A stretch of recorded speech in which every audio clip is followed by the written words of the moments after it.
يهده الله فلا مضل له ومن يضلله فلا هادي له ونشهد أن لا إله إلا الله وحده لا شريك له ونشهد أن سيدنا ومولانا محمدا عبده ورسوله أما بعد فأعوذ بالله من الشيطان الرجيم بسم الله الرحمن الرحيم يا أيها الذين آمنوا كتب عليكم الصيام كما كتب على الذين من قبلكم لعلكم تتقون وقال النبي صلى الله عليه وسلم من صام رمضان إيمانا واحتسابا غفر له ما تقدم من ذنبه أو كما قال النبي صلى الله عليه وسلم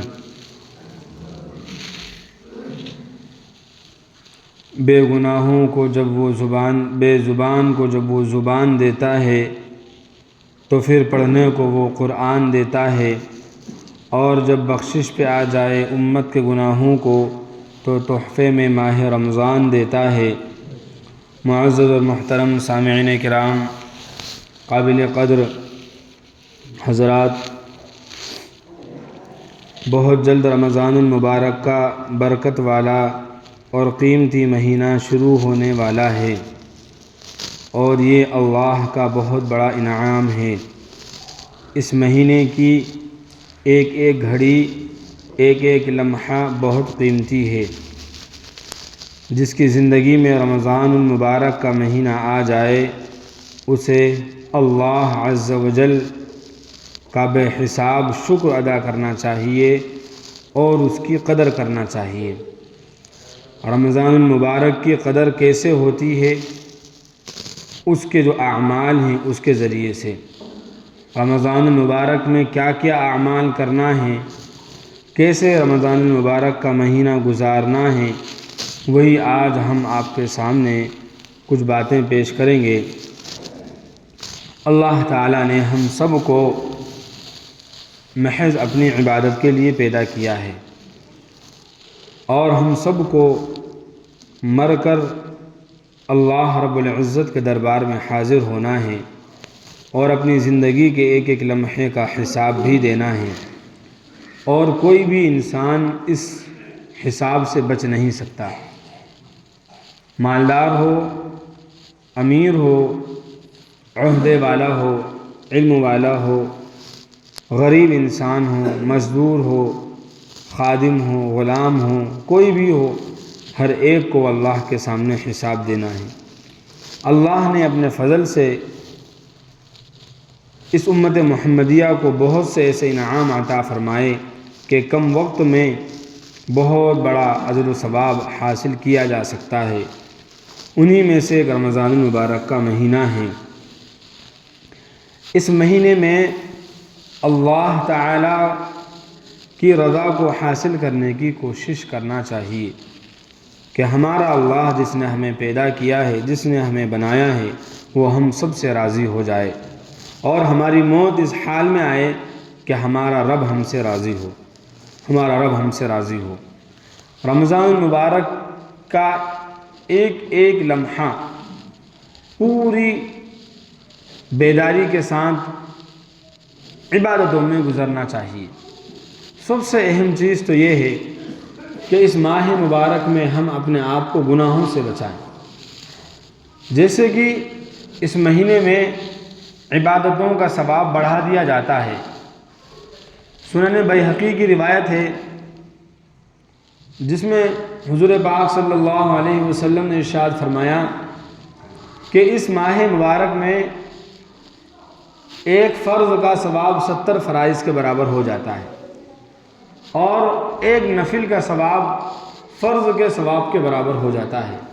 ایسے ہی گناہوں کا وبال بھی بڑھ جاتا ہے۔ گناہ کریں گے تو عام دنوں میں جو گناہ کرتے ہیں اس کا وبال کم ہوگا، رمضان المبارک کے اندر گناہ کیا جائے گا تو اس کا وبال بہت زیادہ ہوگا۔ اس لیے اس مہینے میں اور پوری زندگی میں اپنے آپ کو اللہ کی نافرمانیوں سے، گناہوں سے بچائے رکھیں۔ جس انسان کا رمضان گناہوں سے بچ کر کے گزر گیا، اللہ تعالیٰ اس کا پورا سال گناہوں سے عافیت میں گزار دیں گے۔ اسی لیے تو روایتوں میں آتا ہے کہ جس کا رمضان صحیح سالم گزر گیا، من سلمت لہو رمضان سلمت لہو السنہ، جس کا رمضان صحیح سالم عبادتوں کے ساتھ گزر جائے اس کا پورا سال عبادتوں کے ساتھ گزر جاتا ہے۔ سب سے پہلی چیز، سب سے بڑا گناہ ہمارے معاشرے میں جو پایا جاتا ہے وہ نماز کے چھوڑنے کا ہے۔ نماز اللہ رب العزت سے قریب کرنے والی سب سے اہم ترین عبادت ہے۔ آپ صلی اللہ علیہ وسلم کی آخری سانسیں چل رہی ہیں، اس کے باوجود بھی آپ صلی اللہ علیہ وسلم کو نماز کی فکر ہے۔ نماز عام دنوں میں بھی چھوڑنا، کبھی بھی چھوڑنا گناہ ہے، بہت بڑا گناہ ہے، گناہ کبیرہ ہے۔ اور رمضان مبارک جیسے مہینے کے اندر اگر نماز چھوڑ دی جائے یا نماز کو اس کے وقت سے لیٹ کر کے قضا کر کے پڑھی جائے تو یہ بہت بڑا ہماری طرف سے جرم ہوگا۔ اور خاص طور پر ایک جو حدیث میں فضیلت بیان کی گئی ہے وہ فضیلت ہمیں اس مہینے میں حاصل کرنے کی کوشش کرنا چاہیے۔ ایک حدیث پاک کے اندر ارشاد فرمایا کہ جس شخص نے 40 دن تک نمازیں اس طریقے سے ادا کی کہ اس کی تکبیر اولیٰ فوت نہ ہوئی ہوں، جس شخص نے 40 دن تک فرض نمازیں اس طریقے پر ادا کی ہوں کہ اس کی تکبیر اولیٰ فوت نہ ہوئی ہوں، فرمایا اس کو اللہ تعالیٰ کی طرف سے 2 پروانے ملتے ہیں، 2 انعام ملتے ہیں۔ پہلا انعام یہ ہے براءۃ من النار، کہ اللہ تعالیٰ اس کو جہنم سے بری کر دیتے ہیں، وہ جہنم سے دور ہو جاتا ہے، اللہ اس کو جہنم سے بچا لیتے ہیں۔ اور دوسرا پروانہ یہ ملتا ہے کہ اللہ رب العزت اس کو نفاق سے بری کر دیتے ہیں۔ نفاق ایک بہت بڑا گناہ ہے کہ انسان دل کے اندر کفر رکھتا ہو اور ظاہر میں اسلام ظاہر کرے، اس کو نفاق کہا جاتا ہے۔ اس گناہ سے بھی اللہ تعالیٰ اس عبادت کی برکت سے بچا لیتے ہیں کہ جس نے 40 دن اس حال میں نماز ادا کی کہ اس کی تکبیر اولیٰ فوت نہ ہوئی۔ اور یہ کب ہوگا؟ جبکہ ہم 5 وقت کی نمازیں جماعت کے ساتھ اول وقت میں آ کر کے یعنی اول صفحے اول میں پڑھیں گے۔ جب پہلی تکبیر کہی جائے اقامت کے بعد اللہ اکبر، اس میں ہم شامل رہیں اور امام کے ساتھ ساتھ ہم بھی اللہ اکبر کہیں تو ہم تکبیر اولیٰ کے اندر شامل ہو گئے۔ اس کا ہم سب کو عہد کرنا ہے انشاءاللہ۔ اس فضیلت کو عام دنوں میں بھی حاصل کرنا چاہیے، لیکن رمضان مبارک کے اندر اس کو حاصل کرنا بہت آسان ہے، کیونکہ رمضان میں سب نماز پڑھتے ہیں۔ 30 دن تو رمضان کے ویسے ہی گزرتے ہیں، کچھ دن رمضان سے پہلے اور کچھ دن رمضان کے بعد۔ نماز کی قضا تو کبھی نہیں ہونا چاہیے، لیکن وقت بے وقت جماعت کا چھوٹ جانا یہ اگر عام دنوں میں ہو تو ہو جائے، لیکن رمضان مبارک کے اندر ہماری جماعت نہیں چھوٹنا چاہیے۔ بعض دفعہ ہم عصر سے پہلے مارکیٹ گئے تو افطار سے تھوڑی دیر پہلے آئے، عصر کی نماز بازار کے حوالے ہو گئی۔ ادھر صبح سحری میں کھانا کھا کر کے اس زبردست انداز سے سوئے کہ ظہر کے اندر نیند کھلی اور ظہر کی سنتوں کے ساتھ ساتھ فجر کی قضا کرنا۔ نمازوں کا عام حال یہ ہوتا ہے، یہ پڑھنے والوں کی بات ہے، جو پابندی سے نمازیں پڑھتے ہیں ان کا یہ حال ہو جاتا ہے، لہذا اس غفلت میں نہیں گزارنا۔ رمضان مبارک خریداری کا مہینہ نہیں ہے، رمضان مبارک تجارت کا مہینہ نہیں ہے، رمضان مبارک کا مہینہ نئے نئے کپڑے خریدنے کا مہینہ نہیں ہے۔ ہوا شہر الصواب شہر الصبر، یہ جو صبر کا مہینہ ہے، شہر الصیام روزے کا مہینہ ہے، اس میں تو اللہ سے قربت حاصل کرنا چاہیے، اللہ کا قریبی بننا چاہیے، تو انشاءاللہ ہم میں سے کسی کی تکبیر اولیٰ بھی فوت نہیں ہوگی۔ اور اس ماہ مبارک کی جو سب سے اہم ترین عبادت ہے وہ ہے روزہ۔ روزہ یہ سال میں اللہ تعالیٰ نے صرف رمضان المبارک کے روزے فرض کیے ہیں۔ عام دنوں میں انسان جب چاہے روزے رکھ سکتا ہے، روزے فرض بھی ہوتے ہیں، روزے واجب بھی ہوتے ہیں اور روزے نفل بھی ہوتے ہیں، لیکن رمضان المبارک کا جو روزہ ہے یہ فرض روزہ ہے۔ قرآن پاک کے اندر اللہ رب العالمین نے دوسرے بارے میں سورہ بقرہ کے اندر ارشاد فرمایا یا ایھا الذین آمنوا کتب علیکم الصیام، اے ایمان والو تم پر روزے فرض کر دیے گئے ہیں، تم پر روزے فرض کر دیے گئے ہیں، یعنی اختیار نہیں ہے کہ جی میں آئے تو رکھ لو، جی میں نہ آئے تو نہ رکھو، نہیں، رکھنا ہی ہر حال میں، روزے فرض کر دیے گئے ہیں۔ اور جب انسان یہ سوچ لے گا کہ مجھے یہ کام کرنا ہی ہے اور کرنا ہے تو کرنا ہے، بس بات ختم، تو وہ آسانی سے اس کام کو کر لیتا ہے۔ دو لوگوں کو کوئی پرواہ نہیں ہوتی، زیادہ پریشانی نہیں ہوتی، ایک تو وہ جو یہ سوچ لے کہ مجھے روزہ رکھنا ہی ہے تو وہ آسانی سے روزہ رکھ لیتا ہے، اس کو کوئی پریشانی نہیں ہوتی، اور ایک وہ ہے جو یہ سوچ لے کہ مجھے روزہ رکھنا ہی نہیں ہے، اس کو بھی کوئی پریشانی نہیں۔ اور جو یہ سوچے کہ گرمی آئے گی، بھوک برداشت کرنا پڑے گا، پانی بھی نہیں ملے گا، اتنا سارا وقت کیسے گزرے گا، اب یہ بیچ میں الجھ کر کے رہ جائے گا۔ ہمیں صرف یہ سمجھنا ہے کہ اللہ رب العالمین نے حکم دے دیا تو ہمیں کرنا ہے۔ اور یاد رکھیے ہر چیز میں اسلام میں جو ڈیسیجن ہمیں دیا گیا ہے، جو فیصلہ دیا گیا ہے، یہ اللہ کی سب سے بڑی نعمت ہے۔ انسان کی زندگی کا سکون کا سب سے اہم سبب یہ ہوتا ہے کہ اس کو ہر چیز میں وہ کلیئر ہو، کنفیوز نہ ہو۔ اور ایمان والے کی سب سے بڑی خاصیت یہ ہوتی ہے کہ وہ کلیئر ہوتا ہے، نماز پڑھنا ہے پڑھنا ہے، روزہ رکھنا ہے تو رکھنا ہے، مرنا ہے تو مرنا ہے، مرنے کے بعد اللہ کے یہاں جانا ہے تو جانا ہے، اللہ کے رسول ہیں تو ہیں، اللہ ہے تو ہے۔ کافر کی جو زندگی ہوتی ہے وہ بڑی ہی پریشانی والی، الجھنوں والی ہوتی ہے۔ اس کی ساری زندگی میں سب سے پہلے تو اسے یہ سمجھ میں نہیں آتا کہ مرنے کے بعد ڈبل سے زندہ ہونا ہے کہ نہیں ہونا ہے۔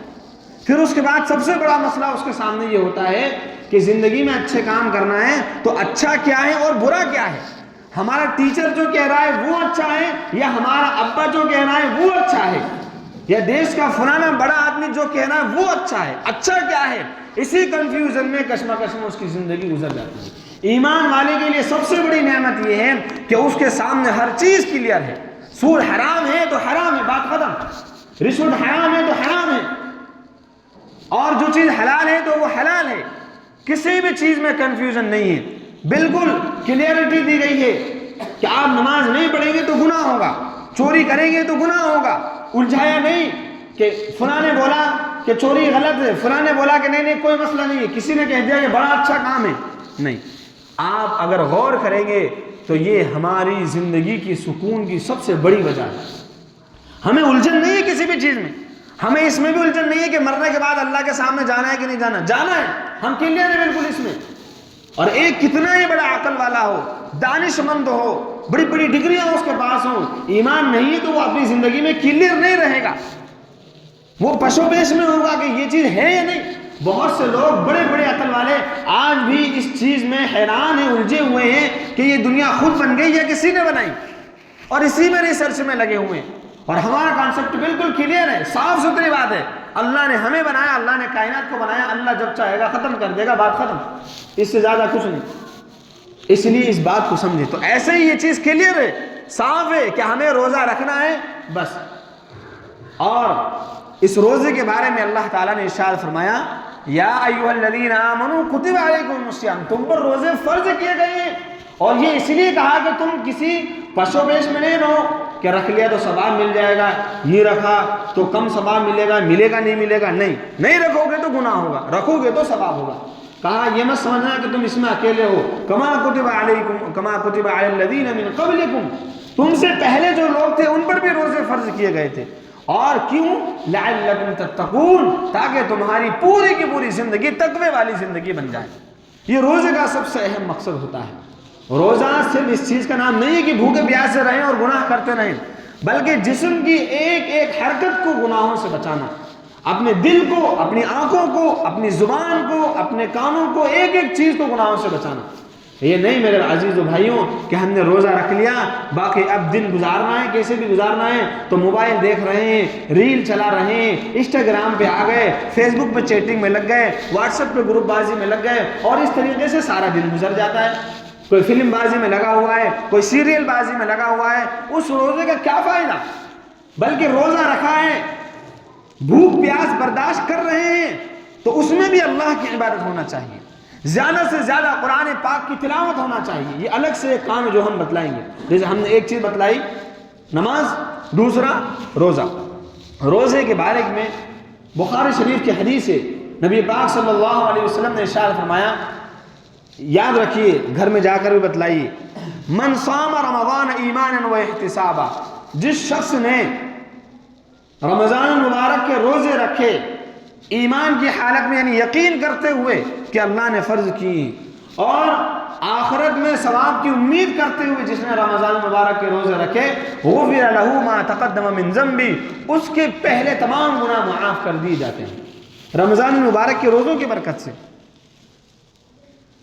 دوسری چیز، اگر ہم نے سستی میں غفلت میں یہ روزہ چھوڑ دیا تو ایک حدیث ہے اس کے اندر نبی پاک صلی اللہ علیہ وسلم نے ارشاد فرمایا، غالباً حضرت علی کی روایت ہے کہ جس شخص نے بغیر کسی شرعی عذر کے، نہ تو وہ بیمار تھا نہ اس کا کوئی بڑا سفر تھا، بغیر کسی شرعی عذر کے اس نے روزہ چھوڑ دیا، فرمایا کہ اگر وہ پوری کی پوری زندگی اس ایک روزے کی قضا کرے گا تو اس روزے کے ثواب کے برابر نہیں پہنچ سکتا.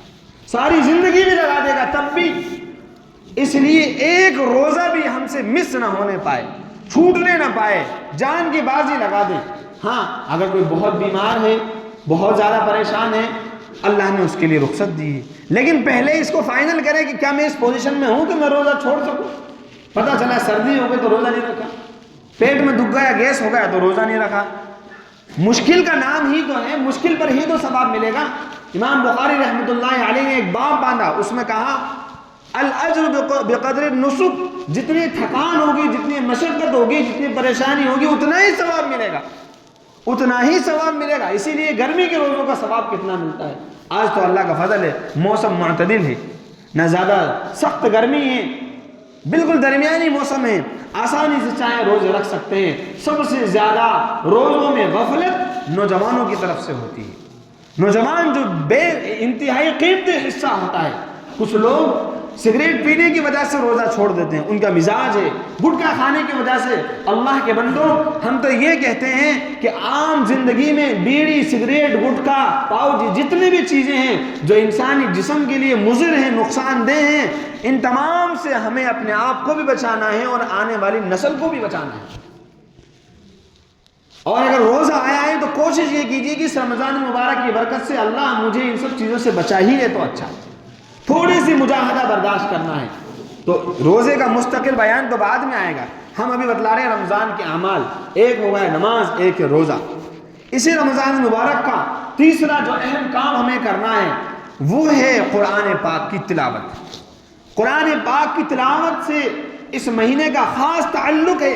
اس مہینے میں قرآن پاک کو نازل کیا گیا، اور اس مہینے کو یوں کہا گیا کہ رمضان مبارک کا مہینہ وہ مہینہ ہے جس میں قرآن پاک کو نازل کیا گیا. شہر رمضان الذی انزل فیہ القرآن. اس لیے جن کو قرآن پڑھنا یاد ہے وہ اپنا وقت نکالیں، تجارت میں سے وقت کی کٹوتی کریں، کاروبار میں سے وقت کو نکالیں اور قرآن پاک کی تلاوت کریں. ایسا نہیں کہ ہم مسجد میں جو بیٹھے ہیں کوئی ادھر لیٹا ہے، کوئی ادھر لیٹا ہے، کسی نے وہاں پہ گول گھیرا بنا لیا، کوئی رات میں بازاروں میں گھوم رہا ہے. نہیں، زیادہ سے زیادہ وقت عبادت میں گزارنا ہے. جو قرآن پاک پڑھنا جانتے ہیں وہ اچھے سے تجوید کے ساتھ سکون سے قرآن پاک کی تلاوت کریں، اور جو قرآن پاک کو نہیں پڑھنا جانتے ہیں ان کے لیے ضروری ہے، فرض ہے کہ وہ قرآن پاک کو پڑھنا سیکھیں. قرآن پاک کو پڑھنا سیکھیں، یہ فرض ہے. بغیر قرآن پاک کے قرآن کا حق ہے کہ سال میں 2 مرتبہ اس کو ختم کیا جائے. عام مسلمان پر یہ حق بنتا ہے قرآن کا. اور یاد رکھیے روزہ اور قرآن یہ 2 چیزیں ایسی ہیں، الصیام والقرآن یشفعان. قیامت کے دن اللہ تعالیٰ کے دربار میں کھڑے ہو کر یہ دونوں چیزیں سفارش کریں گی، اللہ کے سامنے مخاصمہ کریں گے، جھگڑا کریں گے. اللہ یہ میری وجہ سے بھوکا رہا، پیاسا رہا. روزہ کہے گا، قرآن کہے گا کہ یہ میری وجہ سے راتوں کو سونے سے بیدار رہا، نیند کو قربان کیا. اے اللہ ہماری وجہ سے اس بندے کی مغفرت فرما دیجیے. فیشفعان، اور ان دونوں کی سفارش کو قبول کیا جائے گا. اس لیے اس مہینے میں قرآن پاک کی تلاوت کا خاص اہتمام کریں.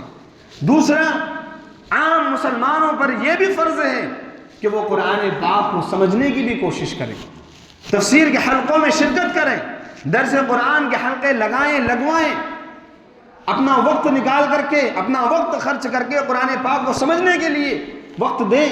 آپ بتلائیے قرآن پاک کس کے لیے نازل ہوا؟ ہم سب کے لیے نازل ہوا، ساری کائنات کے لیے نازل ہوا۔ اگر ہم اس کو نہیں سمجھ پائے تو ہم دنیا تک قرآن کا پیغام کیسے پہنچائیں گے؟ قرآن پاک کے اندر کیسی ہدایتیں ہیں، امن کی باتیں ہیں، اصلاح کی باتیں ہیں، وہ ہم دوسروں تک کیسے پہنچائیں گے؟ آج بتلائیے، انسان نے جب پڑھنا شروع کیا، ایک بچہ LKG سے لے کر کے MBBS بننے تک ہزاروں کتابیں پڑھ ڈالتا ہے، گھس دیتا ہے ان کو۔ انجینئر بننے تک بے شمار کتابیں پڑھ لیتا ہے، وکیل بننے تک، IPS IAS بننے تک ساری کتابوں کے ورق کالے کر دیتا ہے پڑھ کے، لیکن اس کو نہیں ملتا پڑھنے کے لیے تو قرآن نہیں ملتا۔ سب سے زیادہ مظلوم کتاب ہمارے گھروں میں قرآن ہے۔ پہلی کا پہاڑا، پٹی، یہ کتاب، فلانا لٹریچر، اخبار، یہ وہ دنیا بھر کی چیزیں ہم پڑھتے ہیں، نہیں پڑھتے تو قرآن شریف نہیں پڑھتے ہیں۔ میرے عزیز و بزرگوں دوستوں، اس مہینے میں یہ مزاج بنانا ہے اور پورے سال اس مزاج کو قائم رکھنا ہے۔ تیسری چیز، اس میں افطار بھی ہے۔ افطار ایک بہت بڑا ثواب کا کام ہے۔ ایک حدیث پاک کے اندر ارشاد فرمایا کہ جو شخص من فطر صائما، کسی روزے دار کو افطار کرائے، کان لہو مثل اجری ولم ينقص من اجره شیء، کہ اللہ تعالیٰ اس کو اس کے افطار کرانے کے بدلے میں جتنا ثواب روزے والے کو ملتا ہے اتنا ہی ثواب اس کو بھی دے دیں گے۔ اس کا یہ مطلب نہیں کہ اپن روزے ہی مت رکھو، صرف افطار کراتے ہیں، سمجھ میں نہیں، غلط فہمی میں مت رہنا، بلکہ اپن بھی روزہ رکھو اور دوسروں کو افطار بھی کراؤ۔ اور افطار کرانے میں رشتہ داری بڑا چھوٹا نہیں دیکھنا، سب کو کرانا ہے، خاص طور پر غریبوں کا خیال رکھنا ہے۔ اس مہینے کے بارے میں فرمایا گیا شہر المواسات، غمخواری کا مہینہ ہے۔ ہم تو خوب چنگے ہیں، 10 قسم کے پکوان ہمارے دسترخوان پر آتے ہیں، لیکن ہمارا پڑوسی اس غریب کا کیا حال ہو رہا ہے، اس پریشان کا کیا حال ہے، اس بیمار کا کیا حال ہے، وہ بھی ہمیں اس کی خبرداری کرنا ہے۔ یہی ہمیں ایمان اور اسلام سکھلاتا ہے کہ ہم سب کے غم میں شریک ہوں۔ غم میں تو غیر مسلم کے غم میں بھی شریک ہونا چاہیے، مذہبی امور میں نہیں، مذہبی چیزوں میں نہیں، عام چیزوں میں اس کے غم میں شریک ہو سکتے ہیں، اس کو دلاسا دے سکتے ہیں۔ وہ بیمار ہو جائے تو اس کی تیمارداری کر سکتے ہیں۔ پھر مسلمان کا تو حق بنتا ہے کہ ہم اس کی خبرداری لیں، اس کے لیے جو چیز ہم سے بن سکتا ہے وہ کریں۔ تو افطار کا اہتمام کرنا ہے۔ اس سلسلے میں صحابہ نے حضور سے پوچھا، یا رسول اللہ لیس کلنا یجد ما نفطر به الصائم، ہم میں سے ہر کوئی کے پاس تو اتنی چیزیں نہیں ہوتی کہ ہم روزہ دار کو افطار کرا دیں۔ حضور نے ارشاد فرمایا، گھبراتے کیوں ہو؟ اللہ تعالیٰ تم سے تمہارا سب کچھ نہیں چاہتا، اللہ تو ثواب دینا چاہتا ہے۔ اس کے الطاف تو ہیں عام، شہیدی سب پر، تجھ سے کیا زدتی گر تو کسی قابل تھا۔ کہا کہ اگر صرف ایک پانی کا گھونٹ پلا دیا، ایک کھجور پر کسی کا افطار کرا دیا، لسی کا ایک گھونٹ کسی کو دے دیا، شربت دے دیا، اسی پر اللہ تعالیٰ وہی ثواب عطا فرمائیں گے جو اس روزے والے کا تھا۔ اس کا خاص اہتمام کرنا ہے۔ اور پانچویں چیز ہے، ہمیں اس رمضان المبارک کے اندر ایک اہم، جیسے روزے کا اضافہ ہوتا ہے ایسے ہی ایک نماز ہے جس کو تراویح کی نماز کہا جاتا ہے۔ تراویح کی نماز کا خاص اہتمام کرنا ہے۔ بخاری شریف کی حدیث ہے، من قام رمضان ایمانا و احتسابا غفر له ما تقدم من ذنبه، جو رمضان المبارک کی مہینے کے اندر کھڑا ہوتا ہے یعنی نمازیں پڑھتا ہے، اللہ رب العالمین اس کے اگلے یعنی پہلی زندگی میں جو گناہ ہو گئے ہیں ان تمام کو معاف فرما دیتا ہے۔ عام نمازیں بھی اور تراویح بھی رسول اللہ صلی اللہ علیہ وسلم کی سنت ہے۔ اور یاد رکھیے، سب یاد رکھیے اس چیز کو، رمضان میں تراویح کے سلسلے میں 2 سنتیں، ایک تو ہر دن مکمل 20 رکعت ادا کرنا شروع سے لے کر آخر تک، ایک سنت تو یہ ہے، اور ایک سنت یہ ہے کہ اس تراویح کے اندر پورا قرآن پاک یا تو پڑھا جائے یا سنا جائے۔ اس میں بھی عام غفلت ہوتی ہے۔ اول تو بہت سارے لوگ مکمل تراویح ہی نہیں پڑھتے، شروع میں چاو میں شوق میں 1-2 دن تو مسجدیں فل ہو جاتی ہیں، اور اس کے بعد پیچھے بیٹھ کر گپے شپے نماز پڑھنے والے جو ہیں، کسی کو کرتا کھینچا، کسی کی ٹوپی کھینچی، اور کسی کی اینٹ رکھ دی، اس طریقے سے جو ہے بےہودگی والی حرکتیں انجام دیتے ہیں۔ یہ ان سب چیزوں سے، یہ تو اللہ کے ذکر سے روکنے والے ہوئے، اس پر تو عذاب نازل ہوگا۔ تو ایک تو پورے مہینے ہر دن 20 رکعت تراویح پڑھنا، اور پھر ایک قرآن پاک پورا سننا۔ یہ اس لیے میں کہہ رہا ہوں کہ اگر کسی نے 10 دن میں قرآن پاک پورا کر لیا ہے، سن لیا ہے، اچھی بات ہے، لیکن وہ یہ نہیں سمجھے گا کہ اب میں فری ہو گیا، اب میں عشاء کی نماز پڑھوں اور دوڑ لگا کے ہوٹل پہ چلا جاؤں بریانی کھا لوں، اور دوڑ لگا کے میں میری دکان پر چلا جاؤں اور میری دکان کا تالا کھول کے بیٹھ جاؤں۔ نہیں، رمضان المبارک کے اندر عید کا چاند دکھنے تک ہر دن 20 رکعت تراویح پڑھنا سنت ہے، سنت مؤکدہ ہے۔ نہیں پڑھیں گے تو باس پرس ہوگی، پوچھ تاچھ ہوگی۔ بچوں کو بھی اہتمام دلانا ہے، ترغیب دینا ہے، بڑے بڑے بھی نہیں پڑھتے، چھوٹے چھوٹے بھی نہیں پڑھتے، جو پڑھنے والے ہیں وہی پڑھتے ہیں۔ اس لیے رمضان المبارک کی ایک ایک لمحے کی ہمیں قدر کرنا ہے، اور اس میں سے اعمال میں سے یہ ایک خاص عمل ہے۔ سمجھ میں آ رہا ہے آپ کو؟ تراویح میں قرآن پاک پورا سننا ہے اور پورے آداب کے ساتھ سننا ہے۔ یہ نہیں کہ بیٹھ گئے وضو خانے پہ جا کر غور سے دیکھ رہے ہیں کہ کب یہ اللہ اکبر بولے اور میں دوڑ لگا کے رکوع کے اندر شامل ہو جاؤں۔ یہ تو بہت غلط بات ہے، شرم والی بات ہے۔ ہم کس کو دکھانا چاہ رہے ہیں؟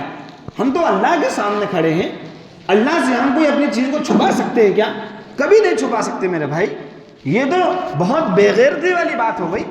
ہم کس کو دھوکہ دے رہے ہیں؟ ہم صرف اپنے آپ کو دھوکہ دے رہے ہیں، ہم کسی کو دھوکہ نہیں دے رہے، ہم اپنے آپ کو دھوکہ دے رہے ہیں۔ یہ رمضان مبارک کا مہینہ ہر کسی کو میسر نہیں ہوتا۔ گزشتہ سال انہی صفوں میں، اسی مسجدوں میں کئی لوگ موجود تھے جو رمضان مبارک کے اندر موجود تھے، اور آج وہ رمضان مبارک کی برکات سے محروم رہیں گے۔ رمضان آئے گا، ان کی زندگیوں پر نہیں، ان کی قبروں پر رمضان آئے گا۔ ہمارے پاس بھی وقت ہے، ابھی بھی رمضان مبارک تو منگل سے شروع ہوگا۔ امید یہی ہو سکتا ہے اس کے بیچ میں بھی کئی لوگ اللہ کو پیارے ہو جائیں۔ اللہ کا نظام ہے، جس کا وقت آ گیا اس کو جانا ہے۔ اس لیے ایک ایک لمحے کی قدر کرنا ہے، ایک ایک لمحے کی قدر کرنا ہے۔ اس رمضان مبارک کا ایک خاص اور اہم عمل ہوتا ہے اعتکاف، اخیر عشرے کا اعتکاف، مسنون اعتکاف۔ زندگی کے اندر ہم اس کا مزاج بنائیں۔ معاف کریں، آج یہ بات ہم اس لیے کہہ رہے ہیں کہ جس کو خریداری کرنا ہے، مستورات کی خریداری کرانا ہے، وہ رمضان سے پہلے کر لے۔ ہمارا امت مسلمہ کا 80% لوگوں کا رمضان مبارک کا آخر عشرہ خریداری کی نظر ہو جاتا ہے۔ بازاروں کی چہل پہل بڑھ جاتی ہے، مسجدوں کی رونقیں کم ہو جاتی ہیں۔ آج ہی سے اس کا عہد کر لیں، جس کی جو ضرورت ہو وہ سب پہلے کر لیں۔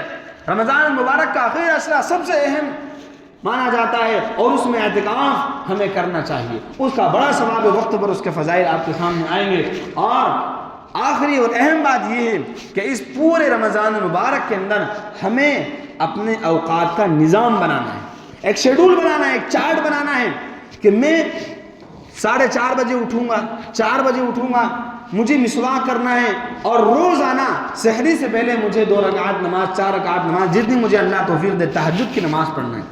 اپنی مرادوں کو مانگنا ہے اللہ سے، اپنی ضرورتوں کو مانگنا ہے، اور اس کے بعد سحری کر کے مسجد میں جانا ہے، تلاوت کرنا ہے، فجر کی نماز پڑھ کے آپ کو سنیں۔ جب تک ہم سسٹم سے، ترتیب سے اپنے اوقات کی ترتیب نہیں بنائیں گے تو ہمارا وقت یوں ہی ضائع ہوگا۔ اتنے بجے مجھے اٹھنا ہے، اس وقت میں مجھے فون وغیرہ دیکھنا ہے، اس وقت میں مجھے مہمانوں سے ملاقات کرنا ہے، یہ والا وقت میرا مسجد کے لیے، یہ والا وقت میری دکان کے لیے۔ خاص طور سے ہم اپنے اوقات کی ترتیب بنا لیں گے، انشاءاللہ ہمارا رمضان مبارک کا پورا مہینہ جو ہے اجر و ثواب میں گزرے گا۔ آخر میں حدیث کا ایک آخری جز آپ کو بتلا کر کے بات ختم کر رہا ہوں۔ حضور پاک صلی اللہ علیہ وسلم ایک مرتبہ ایسے تشریف لائے، ممبر کے قریب ہوئے، ممبر کے پہلے زینے پر قدم رکھا اور فرمایا آمین، پھر دوسرے پر قدم رکھا، فرمایا آمین، تیسرے پر قدم رکھا، فرمایا آمین۔ صحابہ نے کہا آج تو ہم نے انوکھی بات دیکھی ہے، ایسا تو کبھی نہیں دیکھا، بات کیا ہے؟ حضور پاک صلی اللہ علیہ وسلم نے ارشاد فرمایا بات تو 3 ہیں، لیکن صرف ایک ہی بتلائیں گے جو موضوع کے حساب سے ہے، وقت ہو گیا ہے۔ تو کہا کہ حضرت جبرائیل امین میرے پاس آئے تھے اور انہوں نے مجھ سے اس بد دعا کا ذکر کیا اور یوں کہا بد دعا دیتے ہوئے، ہلاک ہو جائے، برباد ہو جائے وہ شخص جو رمضان المبارک کا مہینہ پائے اور اپنے آپ کو جنت کا حقدار نہ بنا لے۔ یہ بد دعا دی جبرائیل امین نے، اور حضور پاک صلی اللہ علیہ وسلم نے اس ممبر پر کھڑے ہو کر کے اس کی ہلاکت اور بربادی کے لیے آمین کہا۔ اللہ ہم سب کی اس ہلاکت اور بربادی سے حفاظت فرما لے۔ اللہ ہم سب کو رمضان مبارک کے قیمتی گھڑیوں کی قدر کرنے کی توفیق عطا فرمائے۔ آمین۔ وآخر دعوانا ان الحمد للہ رب العالمین۔ سبھی حضرات سنتوں سے فارغ ہیں۔